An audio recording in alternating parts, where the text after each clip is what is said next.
Di dalam 1 Tesalonika pasal 4 ayat 16 sampai 17. Dan orang-orang mati di dalam Kristus akan pertama-tama bangkit. Kemudian kita yang masih hidup, yang sedang ditinggalkan, akan diangkat bersama-sama dengan mereka dalam awan-awan ke dalam pertemuan Tuhan di angkasa. Dan demikianlah kita akan senantiasa berada bersama dengan Tuhan. Ini dalam terjemahan ILT. Pertanyaannya ada demikian. Shalom Boksu mau tanya, di ayat 17, ini ada kata kita yang masih hidup akan diangkat dengan mereka. Apakah artinya adalah rapture yang diajarkan di gereja?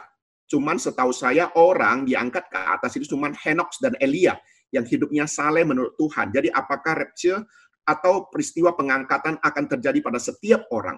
Adakah penjelasannya masuk akal dan Alkitabiah mengenai ajaran ini supaya dapat dipahami semua orang? Makasih. Baik, saya akan bacakan dalam terjemahan biasa ya, supaya kita lebih bisa mengerti. Kadangkala ini salah satu teknik kita membaca Alkitab untuk mengerti firman Tuhan.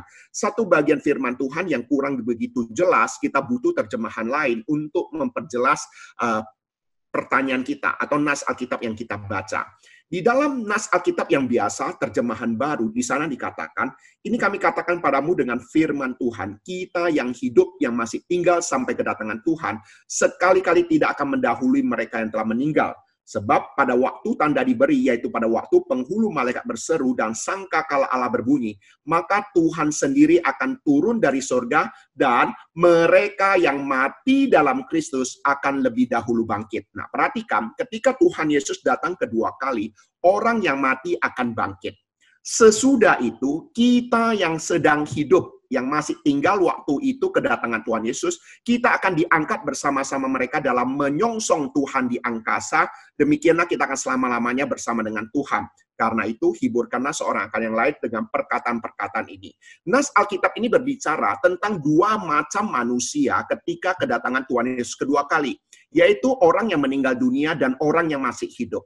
Orang yang meninggal dunia, dia akan bangkit dan dia akan mengenakan tubuh yang baru, tubuh kemuliaan untuk ke dalam kerajaan surga. Dan kita yang masih hidup, kita juga akan langsung diubahkan. Nah, nanti ada pertanyaan tentang hal ini. Bahwa kita akan mengenakan tubuh kemuliaan sama seperti tubuh orang yang meninggal dunia itu yang sudah bangkit itu. Ya, tubuh orang yang baru bangkit itu. Ya, itu tubuhnya sama.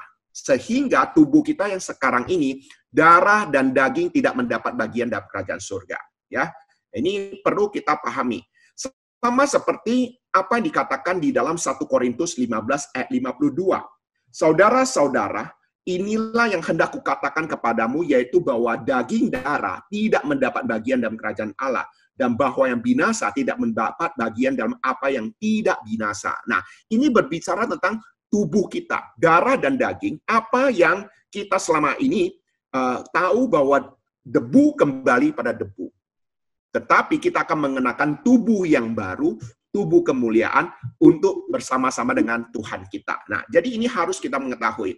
Nah, nanti di sini kita akan menjawab juga untuk ayat ke-52 ya, tentang apa yang tidak dapat binasa dengan yang binasa ya. Jadi ini jawaban kita. Jadi waktu kita menghadapi kedatangan Tuhan Yesus kedua kali, misalnya kita sekarang ini sedang belajar tentang tanya jawab.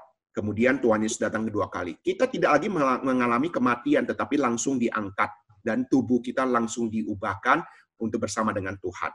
Ya, jadi bukan hanya Elia dan Henok, tetapi kita yang masih hidup pun juga akan diangkat. Ya, jadi itu pemahamannya.